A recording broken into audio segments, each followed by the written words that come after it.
Bismillahirrahmanirrahim. Assalamualaikum warahmatullahi wabarakatuh.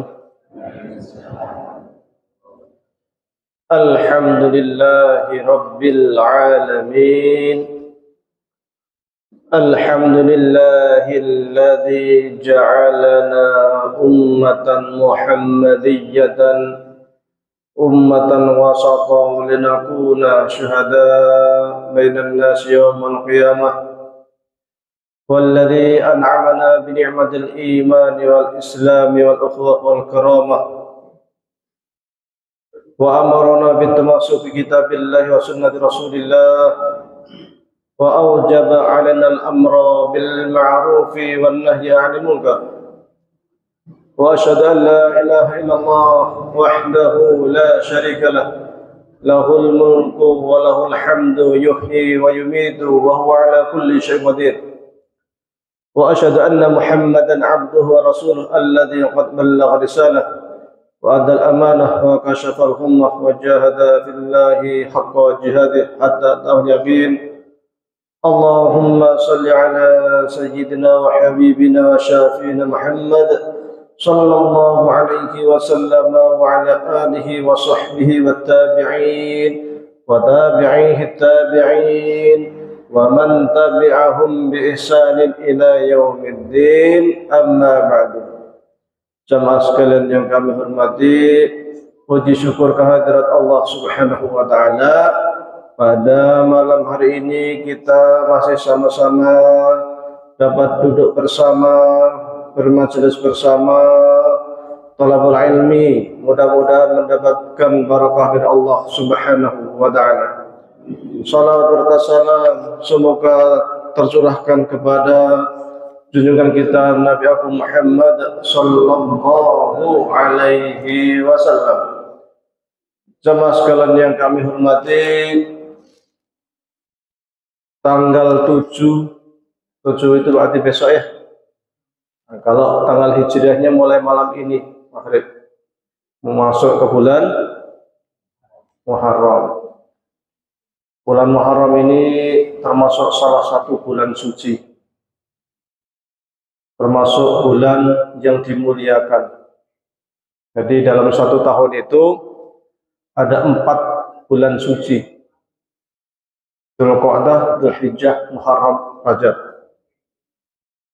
Di bulan-bulan suci ini Allah sunahkan kepada kita untuk banyak-banyak berpuasa. Maka di sini dalam kitab Riyadhus Shalihin saya bukakan yang terkait bulan Muharram ini. An Abi Hurairah radhiyallahu anhu qala Rasulullah sallallahu alaihi wasallam afdhalus siyami ba'da Ramadan Syahrullahil Muharram. Semulia-mulianya puasa setelah bulan Ramadan itu adalah bulan Muharram, bulan ini, karena ini termasuk bulan haram, bulan suci.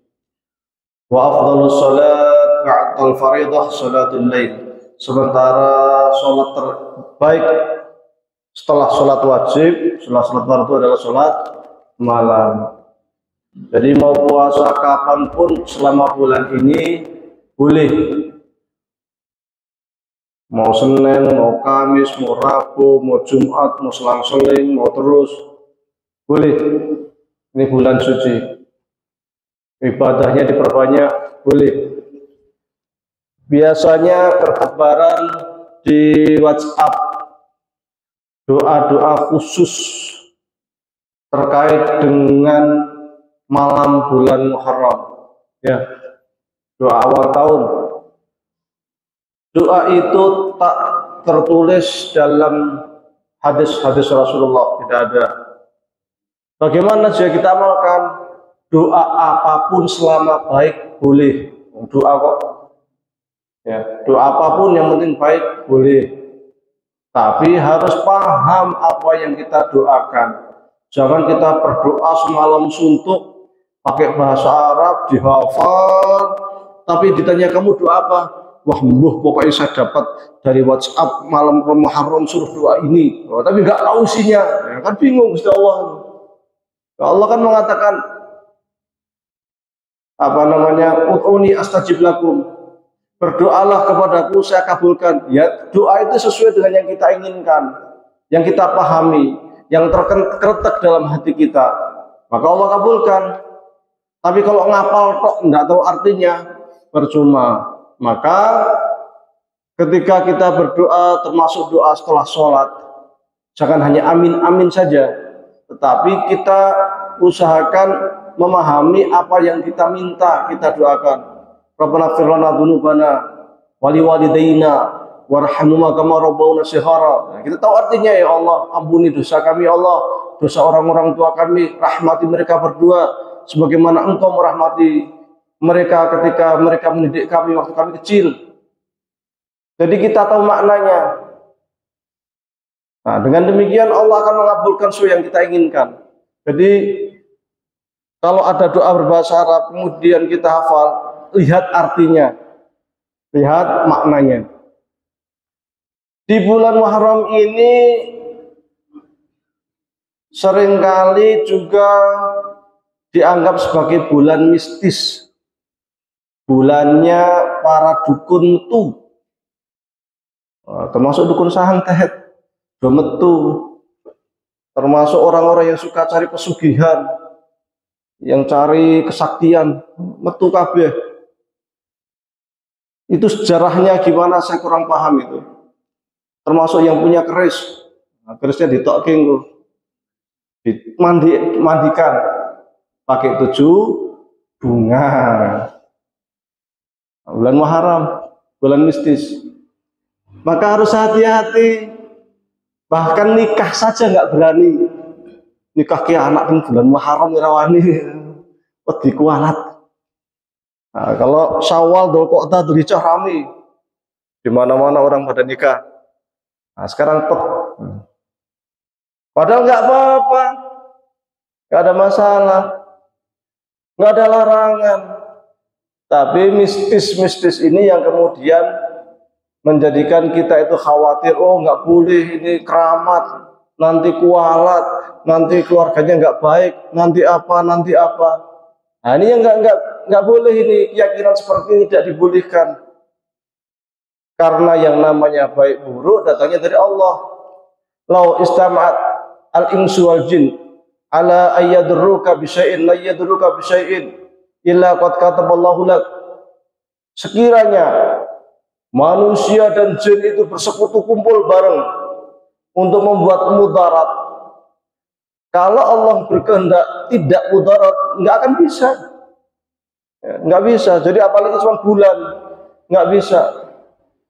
Dan di dalam hadis ini disebutkan lau istama'atil insu wal jinnu, sekiranya manusia dan jin berkumpul. Karena kadang ketika hendak membuat mudarat itu, dukun itu bersekutu dengan bangsa jin, ya, ngundang jin, nyembah jin pakai dupa, kembang 7 rupa, kemenyan, ya. Mereka juga sahrul layali, malam-malam bertapa nggak tidur, bahkan pati geni 40 hari 40 malam nggak tidur bertapa. Dukunnya iso lho 40 dina ora turun, kita suruh bangun malam jam 3 aja susahnya ampun. Jadi bangun malam jam 3 bangun sholat malam itu sebentar, setengah 4 bangun, ya kan, biasa kita biasakan. Dukun itu kayak gitu, malam itu sampai nggak tidur itu untuk bersekutu dengan bangsa jin, apalagi di bulan Muharram. Mereka kan cari tempat-tempat yang mereka anggap keramat, tempat-tempat mistis, untuk jadikan tempat bertapa, cari wangsit, cari pesugihan, apa macam-macam, nambah kaseten, ujung-ujungnya untuk nyantet orang. Nah, ini bulan Muharram. Maka biasanya kadang ada yang orang itu sakit itu khusus hanya di bulan Muharram, sebelah tangan kiri kayak orang teklek, tapi aneh sakitnya cuma sampai akhir bulan sembuh. Ada itu. Jadi Awal sebulan itu sakit, semua pegel separuh ini. Pindah bulan sembuh. Nah, kalau ada yang ngeluh seperti itu, ini tanda-tanda sesuatu ya, bulan Muharram. Itu sejarahnya bagaimana entah itu. Kenapa kok bulan Muharram itu jadi bulan mistis? Termasuk kadang di beberapa daerah-daerah itu dijadikan sebagai bulan untuk nyembah dayang-dayang, nyadran, nyembelih kerbau, kambing, nanti kepalanya dipotong, dipendem dengan kaki-kakinya di perempatan jalan, kasih sesajen. Nah, kalau di Laut Kidul sana dilarung, kasihkan ke Nyai Roro Kidul. Nah, ini nggak boleh, ini bertentangan dengan tauhid, karena kita tidak boleh menyembah selain Allah Subhanahu wa Ta'ala. Keyakinan dayang-dayang, dewa-dewa, apa demit, nggak boleh kita. Kita hanya nyembah Allah, yang memberi keamanan, keselamatan itu hanya Allah Subhanahu wa Ta'ala. Loh, kita diundang ya, teko pura ya kan gitu. Ya, ada acara di sana. Ya kalau tidak ada mistis-mistisnya, ya kita datang. Tapi kalau ada mistis, ada nyembelih kambingnya, nanti kepalanya ditanam, ada macam-macam. Sekiranya bisa tidak datang, nggak usah datang. Kalau ada mistis di sana, ada kemenyannya, ada sesajennya. Karena itu musyrik. Kita hanya menyembah Allah, nggak boleh kayak gitu. Tapi kalau sekiranya, wah kurang kepenak, jadi aku ketua RT, mau seorang teko. Nah, datang niat silaturahmi, titik. Hatinya tidak terpaut dengan sesajen. Kalau hatinya terpaut dengan sesajen itu kita kena getahnya nanti. Jaminannya di tauhid kita yang berbahaya. Maka terkait hal ini kita agak tegas, ya, agak tegas. Jadi kalau memang terpaksa, wah saya kepala desa masuk orang teko, niat ke silaturahmi.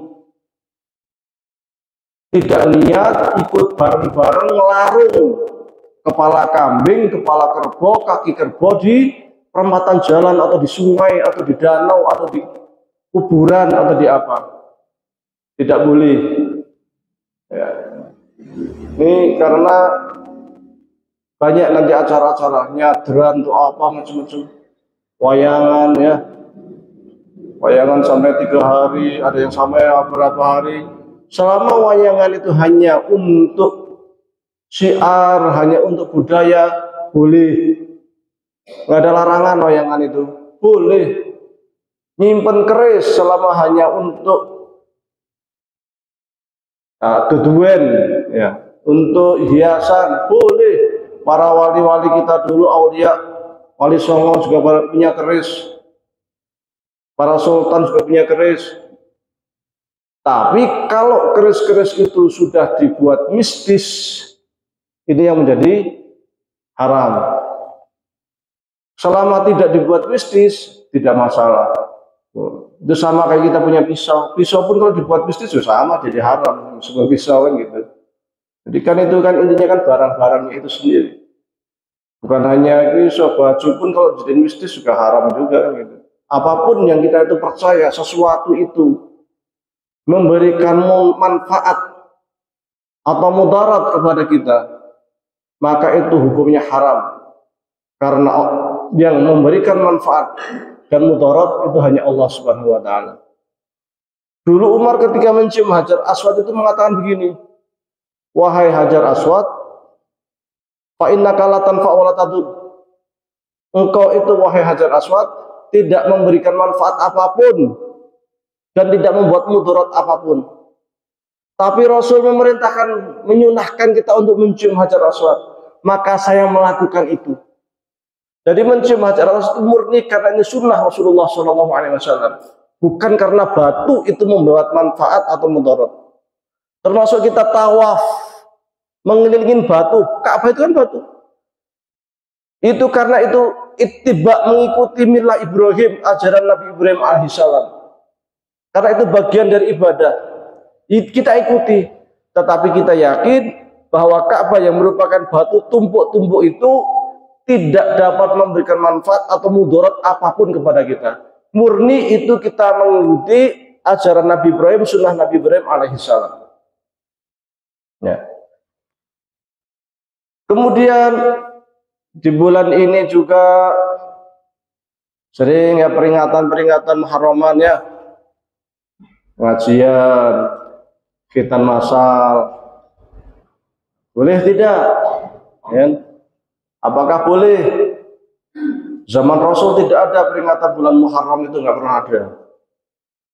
Pengajian di bulan Muharram, khitan masal di bulan Muharram nggak pernah ada. Tetapi ini bagian dari syiar, maka dan ia bukan bagian dari ibadah. Selama dia bukan bagian dari ibadah, maka hukumnya boleh. Tapi kalau masuk ibadah, ini yang tidak boleh. Yang tidak boleh masuk ibadah umpamanya gimana? Membuat sholat khusus malam Muharram, dia buat sendiri. Nah, ini kan ibadah ini. Nah, ini yang nggak boleh, ini jadi haram. Atau buat ritual-ritual keagamaan dengan sesembahan tertentu, dengan sesajen, ingkung apa macam-macam. Ya, ini menjadi bid'ah, ini menjadi haram. Ketika dikhususkan untuk sesaji, menjadi musyrik. Maka kalau ada ingkung, ya, ingkung ini untuk sesajen, ayam nyembelihnya padahal Bismillahirrahmanirrahim, pakai Bismillah lu nyembahnya. Tetapi kalau ingkung ini untuk sesajen, maka hukumnya haram dimakan, karena statusnya jadi sesaji. Sembelihan yang untuk sesajen hukumnya haram. Tetapi kalau hanya untuk makan bareng-bareng kayak kenduronan kan, itu kan untuk makan bareng-bareng, bukan untuk sajen tuh. Itu sah halal, nggak apa-apa itu makan bareng-bareng. Yang haram itu kalau untuk sesajen, kepalanya nanti dipotong, sama satu kempolnya dipotong, nanti sama ingkung apa itu namanya bujunya, ujungnya saja itu, atasnya dikasih cabai, kasih juadah pasar, nanti taruh di punden, taruh di pohon, taruh di perempatan jalan. Nah itu jadi haram, itu nggak boleh dimakan itu. Kalau nasinya boleh dimakan, juadah pasarannya itu apa aja, lempernya atau ketan hitamnya atau apanya ya, itu boleh dimakan. Tetapi dagingnya haram dimakan, karena itu bagian dari sesajen. Adapun amaliyah lainnya yang tak terkait dengan ibadah boleh dilakukan, itu bukan bid'ah. Ya. Bid'ah itu apa? Bid'ah itu menambahi atau mengurangi dalam persoalan agama. Atau kalau kata Ibnu Taimiyah itu melakukan suatu perbuatan yang tidak ada cantolannya di dalam Al-Quran ataupun Sunnah Rasulullah SAW. Atau kalau menurut ulama lain, segala amal perbuatan yang tidak ada cantolannya di Al-Quran, Sunnah maupun generasi awal, yaitu para sahabat, tabi'in dan tabi'in. Selama tidak ada cantolan dari situ, tidak ada pendapat ulama dan terkait dengan ibadah, Ibnu Taimiyah pun menggarisbawahi terkait dengan ibadah, dan di dalam fatwa tarjih juga disebutkan terkait dengan ibadah, dan di dalam kitab Al-I'tisam karya Imam Syatibi juga digarisbawahi terkait dengan urusan ibadah. Maka hukumnya kalau menambahi atau mengurangi haram, masuk ke dalam bid'ah. Tetapi kalau tidak terkait dengan ibadah, maka itu bukan bid'ah. Contoh barusan, nah ini besok saya akan ke Comal ini. Di sana peringatan Muharraman, ada khitan masal, kemudian banyak kegiatan. Terakhir ditutup dengan pengajian. Nah, pengajian. Ini nggak pernah ada di zaman Rasul, nggak pernah ada di zaman sahabat. Bahkan saat ini pun di Arab nggak ada khitan masal, karena orang Arab itu lahir langsung khitan. Maka kalau kita buka sejarah, nggak akan pernah ketemu Nabi khitan umur berapa ya? Nggak ada. Sahabat Abu Bakar, Umar, Utsman khitannya umur berapa ya? Nggak ada. Karena tradisinya orang Arab itu sejak masa Nabi Ibrahim alaihissalam, sunnah khitan ditetapkan oleh Nabi Ibrahim, itu sejak saat itu mereka berkhitan orang Arab ketika lahir. Maka orang Arab jahiliyah pun itu berkhitan. Bagian dari sunnah Nabi Ibrahim alaihissalam. Nah, makanya nggak ada di Arab khitan massal itu, karena mereka lahir langsung di khitan. Ini di Indonesia banyak. Termasuk besok tadi saya ke Comal ini ada khitan massal peringatan Muharraman.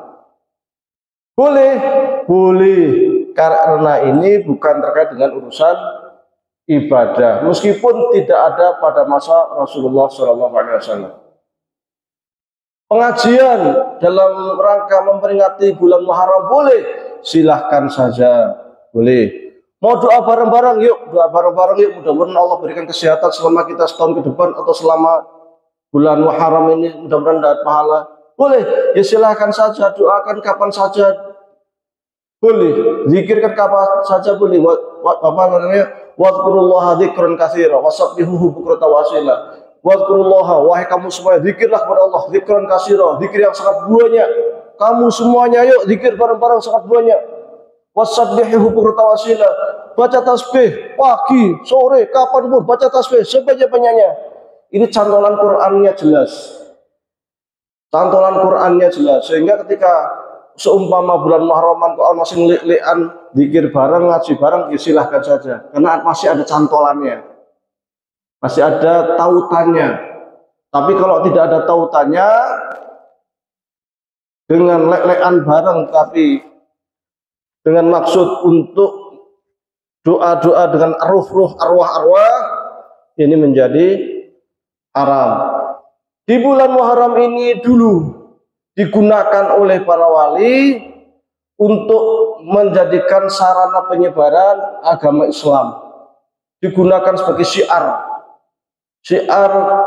peringatan tahun Hijriah, rame-rame. Supaya apa? Supaya orang itu tahu ini loh orang Islam itu rame, senang. Nah, maka kalau kita ke Jogja ada sekaten. Sekaten itu dari kata syahadataini, dua kalimat syahadat. Maka dulu, sekarang saya nggak tahu. Saya tuh di Mu'alimin sering kalau sekaten itu kadang ke Jogja itu, ke alun-alun. Setiap malam itu pasti ada jadwal ceramahnya di Masjid Gede itu. Setiap malam itu, malam ini siapa, malam besok siapa, masih ada jadwal ceramahnya itu. Tapi disertai dengan pasar malam. Itu kan sudah perkembangan zaman. Kalau dulu-dulunya ya mungkin ada pasar malamnya, mungkin ada apa namanya rame-ramenya itu, tetapi inti utamanya itu adalah syiar itu sendiri, syiar agama Islam, sehingga diharapkan dengan adanya rame-rame selama 1 bulan itu banyak yang masuk Islam, makanya namanya sekaten, syahadatain. Terakhirnya raja berserta dengan pasukannya ya abdi dalam keluar dengan membawa gunungan untuk sedekah, asli ini sedekah kepada orang fakir miskin. Nah, tapi sekarang jadi berubah jadi mistis. Nah, jadi yang salah bukan yang membuat dulu, bukan yang orang-orang yang sekarang itu yang menjadikan sebagai mistis itu, ini yang salah. Sehingga mereka berebut gunungan gerbek dengan keyakinan, oh dapat ininya bisa untuk cari keberkahan, dapat ininya bisa untuk ini. Ini salah. Sama di Solo, gerbek Solo nanti ada kiai apa itu, kerbonya itu namanya kiai apa itu, Kiai Slamet, kebo kiai Slamet, telepongnya ge rebutan. Wah telepon ge rebutan loh, disimpen dapat berkah, wah berkahi, men selamat. Nah, ini sudah bertentangan, ini sudah nggak boleh seperti ini. Sudah mistis-mistis seperti ini nggak boleh. Nah, ada nanti di beberapa daerah tanggal berapanya, nanti lurahnya dimandikan di sungai mana, dinikahkan dengan Nyai Roro Kidul. Nah, ini sudah nggak boleh ini. Wah tapi di tradisi, tradisi itu ada dua. Pertama tradisi yang sesuai dengan hukum syariat maka kita terima. Ini belak-belakan saya. Ya. Karena harus disampaikan. Meskipun wah ngonku ngono ya, ini hukum syariat harus saya sampaikan. Meskipun bertentangan dengan masyarakat. Jadi yang namanya tradisi itu ada dua. Pertama, tradisi yang sesuai dengan hukum syariat itu boleh dilakukan. Seumpama hadroan, ya, sholawatan, ya kan monggo-monggo saja. Itu dulu Rasul waktu hijrah dari Mekah ke Madinah, menurut Imam Al-Ghazali dalam kitab Ihya, para ibu-ibu itu bawa terbang, bawa rebana, sambil nyanyi Tola'al badru alaina mithaniyadil wada' وجب الشكر علينا مدعا لله أيها المبعوث فينا جئت بالأمر المطاع جئت أشرفت المدينة مرحبا يا خير داع. Nah, ini kan puji-pujian kepada Nabi pas hijrah. Nah, sekarang kita ingin memperingati Muharram hijrah Rasul, pakai puji-pujian, monggo boleh. Dulu pakai rebana, sekarang pakai alat, pakai drum, pakai keyboard, monggo boleh. Selama ketika menyampaikan dilakukan dengan adab Islami. Meskipun sholawatan Tola'al badru alaina, api di panggung, lampunya kedip-kedip, api, tapi ternyata di bawah cewek cowok gabung gak karu-karuan, sambil wah macam-macam kayak dangdut koplo, jadi gak baik. Ini namanya mencampur adukkan antara yang hak dan yang batil. Nah, ini jadi haram. Api loh, ya meskipun api. Nah, karena tidak semua yang api itu api kalau dilakukan dengan yang tidak baik. Sama kita sedekah, sedekah kan bagus. Tapi ada pengemis datang, kita ada nasi, kita bungkus plastik, kita lempar. Ambil sana. Sedekah saya niatnya, api lah. Ya orang api, padahal sedekah. Tapi caranya orang api, jadi orang api. Sama, kayak sholawatan, lagu-lagu Islami, lagu-lagu nasyid. Bagus. Tetapi kalau caranya tidak baik, istilah campur aduk laki perempuan, kemudian kayak kupluan, maka menjadi haram. Jadi nggak boleh. Bahkan itu bisa jatuh menghina Rasul. Waktunya kita memuji bersolawat malah kayak gitu, kan itu kan menghina Nabi Muhammad SAW. Nah ini jadi nggak, bukannya berpahala malah dosa. Nah, kan hati-hati kan gitu. Nah, ini tradisi. Jadi tradisi yang seperti ini boleh. Di Arab pun banyak tradisi. Pakai jubah ya tradisi Arab. Menghormati tamu, orang Arab itu kalau ada tamu luar biasa hormatnya. Pokoknya makanan apapun yang dia punya keluarin semua itu. Sampai sekarang di Mesir itu kalau kita bertamu, wah aku kabeh makanan ini. Itu tradisi Arab. Dulu Nabi Ibrahim itu ada tamu langsung ambil kambing, sembelih kambing, masak kambing gulai untuk tamu. Nabi Ibrahim dulu. Nah, ini kan tradisi. Termasuk orang Arab, tradisi orang Arab dulu itu tradisi jujur. Jadi di Arab itu kalau ketahuan sekali saja bohong, habis reputasinya. Langsung tidak dipercaya, wah kayak setengah pusi. Jadi di Arab dulu kalau bohong, antek udah. Makanya entah Abu Jahal, entah Abu Sufyan, jujur. Ketika Abu Sufyan dipanggil di Mesir, ditanya, pas ke Mesir ditanya sama Hurqul. Hurqul itu penguasa Mesir waktu itu tentang Nabi Muhammad, akhlaknya gimana, orang tuanya masih ada enggak, waktu lahir yatim atau enggak, ya dijawab apa adanya, jujur, nggak bohong. Sampai Hurqul, ini bener Nabi ini, orangnya jujur, orangnya ini, orangnya begini. Padahal Abu Sufyan nanti kata bohong, bisa banget itu, menjelek-jelekkan Rasul, bisa banget itu. Tapi tradisi Arab, ketahuan bohong sekali aja, habis, gak dipercaya.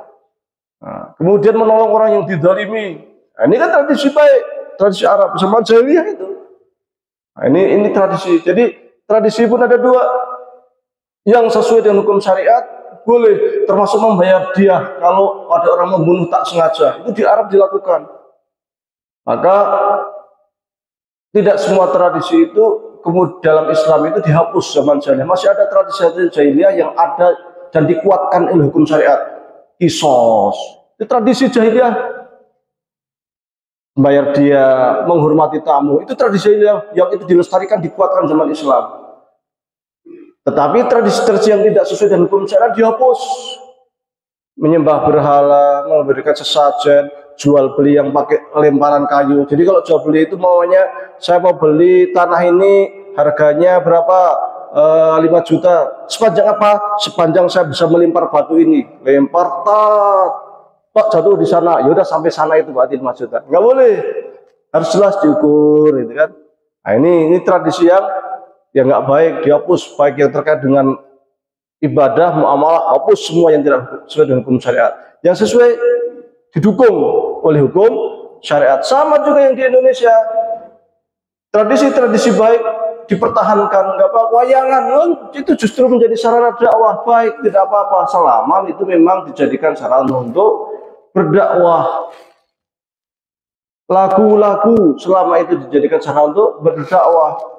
Ini saya baru kemarin Jumat tadi merilis satu lagu. Nah, jadi saya ada 3 lagu. Nah, ini rekaman. Kemarin satu lagu udah keluar. Judulnya itu Matihul Mustafa berbahasa Arab. Insya Allah bagus sekali. Ya, kerjasama dengan SMA Muhammadiyah, Lajismu, LSBU. Lagunya yang buat saya, yang aransemennya Pak Asto. Untuk apa? Bagian dari dakwah syiar, mengingatkan kita sebagai gerakan Muhammadiyah, sebagai gerakan dakwah amar ma'ruf nahi munkar. Sumber kita Al-Quran dan Sunnah. Tujuan kita untuk membangun peradaban. Nah ini kan bagus gitu. Sarana dakwah. Boleh. Tradisi apa lagi? Bulan Syuro makan bareng-bareng ngambeng di rumahnya Pak RT atau di masjid. Nggak apa-apa, itu kan bagian dari silaturahmi, kumpul makan bareng, tidak bertentangan dengan hukum syariat.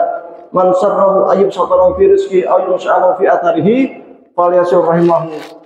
Sesiapa yang hendak digampangkan rezekinya, dipanjangkan umurnya, hendaklah saling bersilaturahmi. Jadi makan bareng ngambung di rumahnya Pak RT, di masjid dalam rangka Muharraman boleh. Atau membuat afwan,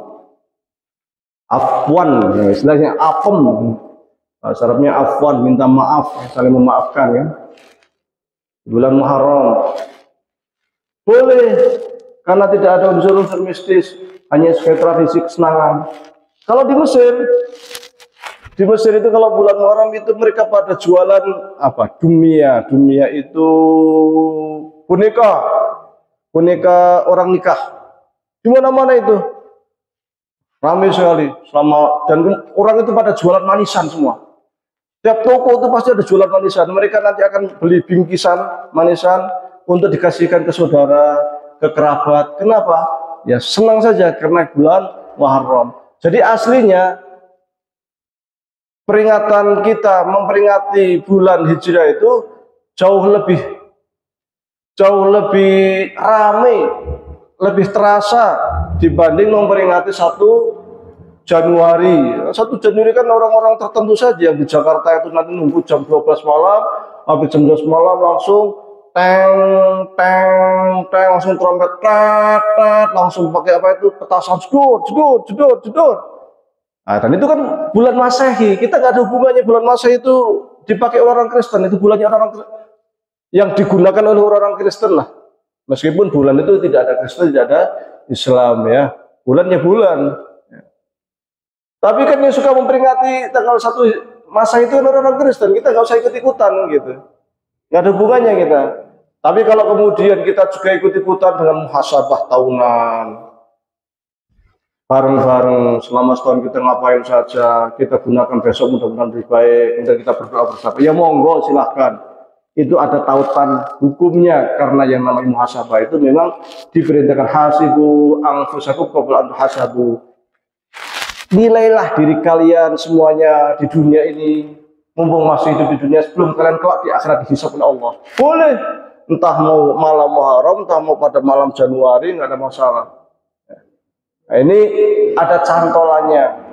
Jadi tradisi-tradisi yang ada cantolannya, mau ngambel, ya mau apa istilahnya wayangan, mau apa ngumpul-ngumpul, mau ada pengajian-pengajian, mau ada hadroh-hadroh, selama di situ tidak ada unsur mistis-mistisnya, selama di situ tidak ada ikhtilat putra-putri yang bikin orang itu maksiat, maka boleh. Tetapi kalau sudah bikin maksiat, menjadi haram lagi. Maka harus hati-hati. Maka menyikapi tradisi Muharram ini juga kadang perlu pilih-pilih mana yang kiranya tradisi itu sesuai dengan hukum syariat, mana yang tidak. Kalau dulu wayangan di bulan Muharram itu awal-awal dulu jadikan sarana untuk dakwah para wali. Tapi kemudian entah mengapa zaman setelahnya malah jadi mistis. Jadi 1 hari 2 hari sebelum wayangan nyembelih kebo, nyembelih kambing, nanti kepalanya dipendem, nanti nyadran di kuburan. Dulu padahal nggak seperti itu, akhirnya muncul tradisi yang bertentangan dengan hukum syariat. Ini perlu dihindari. Kalau sekedar nyadran makan-makan di kuburan, jika tidak ada unsur mistisnya, bareng-bareng doa bersama di kuburan, setelah itu ngambeng, kan masih ada nggak tradisi seperti itu ya? Sebagian ada ya. Selama tidak ada unsur mistisnya, boleh, karena itu tradisi. Meskipun lebih baik kalau makan ya jangan di kuburan, makan kena kuburan. Mangan ki nang omah enak, mangan kena kuburan. Ya. Tapi kalau ada unsur mistisnya menjadi haram. Maka saya sendiri kalau di teratur ya ada. Tapi unsur mistis ada yang sebagian kecil masih ada mistis, sebagian besar dah enggak. Sebagian besar dah enggak. Sebagian besar di teratur itu sekarang kalau nyadran di kuburan itu yang punya anak kecil saja yang datang. Biar anak-anaknya ikut ke sana makan bareng, ngancani bocah sampai sekarang itu. Kalau yang nggak punya anak kecil sudah nggak lagi, udah nggak datang lagi, nggak kayak dulu. Zaman saya kecil, mistisnya luar biasa, kayak wajib gitu datang itu. Kemudian apa namanya nyembelih sapi, apa kambing, apa itu kayak wajib. Sekarang udah diaspal, nggak bisa dibuat mendem kikil lagi kan. Mau aspal buat dibongkar nggak bisa kan gitu. Nah, kalau kayak gitu gimana? Kalau nggak ada unsur mistis ya sah-sah saja, boleh-boleh saja. Tapi kalau di situ ada unsur mistis, menjadi tidak boleh. Ya, ini di bulan haram, sehingga kita hati-hati, pilah-pilah apa yang harus kita lakukan dan apa yang harus tidak kita lakukan. Tapi sampai sini ada pertanyaan terkait bulan Muharram? Oke. Kemudian ya, bulan ini, bulan Muharram itu menjadi cikal bakal penanggalan Hijriah. Dan awal mulanya itu pada masa Umar bin Khattab. Jadi dulu bulan ini sudah ada bulan yang namanya apa namanya Muharram, Safar, Mulut, Batu Mulut, Jumati awal laki, Rojab, Poso, itu kan masa Jawa ya. Ya. Itu sudah ada sebelum Nabi Muhammad diutus, zaman jahiliyah itu sudah ada. Ini digunakan oleh orang Babylon. Kalau orang Mesir pakai Masehi, pakai matahari. Kalau sekarang namanya Masehi ya, peredaran matahari. Kalau orang Babylon di Irak itu pakai peredaran bulan. Nabi Ibrahim dari mana? Babylon, dari Irak, kemudian ke Mesir, dari Mesir kemudian ke Mekah, dari Mekah kemudian di sana nanti ada Nabi Ismail, kemudian ada orang Yaman. Nah, orang Yaman juga termasuk penanggalannya pakai bulan. Orang Yaman ini hijrah ke Mekah. Di Mekah mereka itu tinggal beranak pinak menjadi orang Arab di sana. Karena dulu di Mekah itu tidak ada orang Arab. Munculnya orang Arab di Mekah itu sejak ada Nabi Ismail, kemudian di Yaman itu ada bendungan besar namanya Saddul Ma'rib yang jebol sehingga mereka hijrah cari tempat dan mereka ternyata dapat di Mekah. Nah, sejak saat itu juga di Mekah itu mereka membawa tanggalan itu, kalender itu, sehingga sudah ada itu kalender itu. Cuman kemudian kalau kita kan maunya tanggal berapa, tahun berapa gitu. Tahunnya ini yang belum, maunya kalau sekarang kan berarti tahun 1445 atau 46 Hijriah. Lah kata Hijriahnya itu loh. Itu dulu belum ada. Maka zaman Nabi dulu sebelum Nabi diutus digunakan kalau ada peristiwa penting. Peristiwa penting mamanya pas Nabi lahir itu ada tahun gajah, ada peristiwa gajah. Maka itulah dijadikan ketenger. Kamu mau nikah kapan? Bulan Muharram tanggal 10, tahun ke-10 setelah tahun gajah. Nah, tahun ketiga setelah tahun gajah. Jadi buat ketenger. Kadang Harbul Fujjar. Harbul Fujjar itu perang antar suku Arab. Kapan mau terjadi peristiwa ini? Ya kira-kira 2 tahun setelah perang Fujjar. Kira-kira 4 tahun setelah perang Fujjar. Ya kan seperti itu. Nah, Rasulullah SAW ketika di Mekah 13 tahun, kemudian 10 tahun di Madinah, itu tetap tanggalan-tanggalan itu tetap, bulan-bulannya tetap, tapi tahun keberapanya, nah ini belum ditetapkan. Sampai kemudian pada masa Umar bin Khattab, untuk proses administrasi tidak ada tahun. Jadi mamanya tanggal 1 Muharram, nggak ada tahunnya. Nah, kalau nggak ada tahun nanti bingung. Ini terjadi tahun berapa? Nah, itu udah dokumen kan bingung. Ini terjadi tahunnya berapa? Itu bulan Muharram benar, bulan Syawal benar, bulan Rajab benar, tapi tanggalnya benar, tahun piro. Ya tahun piro ya. Ngitung tahunnya itu dari mana ya? Nah, untuk ngitung tahunnya itulah kemudian Umar bin Khattab kemudian bermusyawarah, mengumpulkan para sahabat. Dikumpulkanlah para sahabat, akhirnya mereka sepakat atau kita hendak menentukan mulai tahun baru, penanggalan, supaya kalau kita nulis administrasi negara tanggal sekian, tahun sekian itu jelas. Tapi kita akan mulai dari mana? Maka dia mengusulkan gini saja, kita mulai sejak Rasul diutus. Nah, jadi momennya tanggal 1 Muharram setelah Rasul diutus. Pak tadi Nabi kan gitu. Kalau sejak Rasul diutus, sejauh mana pentingnya kan gitu. Ya pentinglah, baguslah kan sebelum Rasul diutus kan masyarakat jahiliyah semua. Setelah Rasul diutus kan kemudian kita menjadi tahu Islam. Ada yang usul lagi, tapi kalau dari sisi kepentingan kayaknya ada yang lebih bersejarah lagi dibanding Rasul diutus. Apa itu?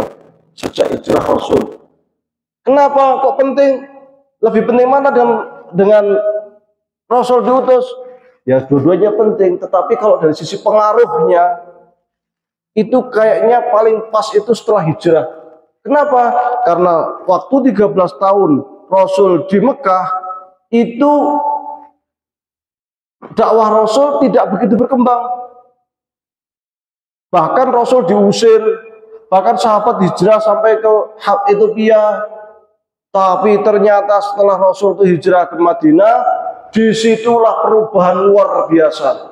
Karena di situ kemudian Rasul Shallallahu Alaihi Wasallam membangun sebuah negara, membangun sebuah peradaban, yaitu yang disebut dengan istilah negara Madinah, membangun sebuah komunitas kaum Muslim yang terdiri kaum Muhajirin dan juga kaum Ansor. Kemudian di situ juga ada komunitas Yahudi, ada Nasrani.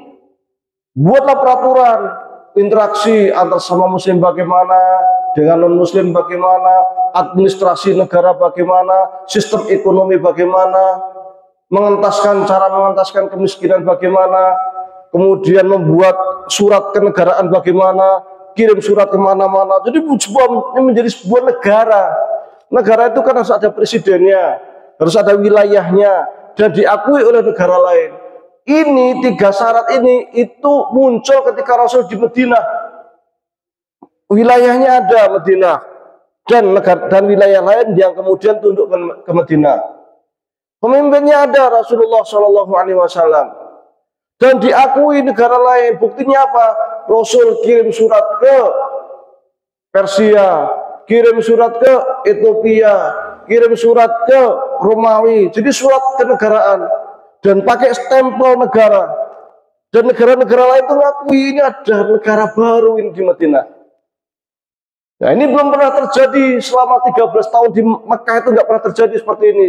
Dan bahkan setelah hijrah ini, kemudian Rasul bersama para sahabatnya bisa menundukkan kota Mekah. Bahkan seluruh Jazirah Arab bisa menjadi satu negara yang belum pernah terjadi dalam sejarah Arab. Jadi dulu di Arab itu ada negara, itu ada di Yaman. Tapi kok di Madinah ada negara bisa menyatukan seluruh Jazirah Arab, belum pernah terjadi. Belum pernah terjadi kecuali zaman Islam. Nah, maka ini peristiwa yang sangat penting sekali, luar biasa sekali. Ini perlu dicatat dalam sejarah. Jadi peristiwa besar hijrah inilah kemudian oleh Umar bin Khattab dijadikan sebagai tetenger untuk kemudian dijadikan landasan. Maka namanya penanggalan Hijriyah. Dinisbatkan dari hijrah Nabi Muhammad SAW dari Mekah menuju Madinah. Karena setelah di Madinah inilah umat Islam mempunyai perkembangan yang luar biasa, membangun negara, administrasi, apa macam-macam yang luar biasa. Nah, maka saat itu kalau ada tahun berapa, sejak kapan? Oh, 10 tahun setelah hijrah. Oh, 15 tahun setelah hijrah. Oh, 20 tahun setelah hijrah. Mulailah penanggalan Islam dengan tahun itu sampai saat ini. Maka disebutlah dengan istilah tahun Hijriyah. Diambil dari hijrah Rasulullah SAW dari Mekah menuju Madinah karena merupakan peristiwa yang sangat luar biasa. Maka ketika ada yang mengusulkan, oh kalau gitu kita penghitungan kalendernya, kita mulakan dari Hijriah. Setelah dipaparkan alasannya, logis, masuk akal, memang luar biasa. Akhirnya para sahabat sepakat penghitungan kalender Islam dimulakan sejak hijrah Rasul Shallallahu Alaihi Wasallam, bukan sejak Rasul Shallallahu Alaihi Wasallam diangkat menjadi Nabi hingga saat ini. Kemudian penanggalan ini nanti ada sistemnya, ada khilaf antar ulama, terutama di bulan terutama di penentuan Ramadan, Syawal, apakah pakai hisab, apakah pakai ru'yah.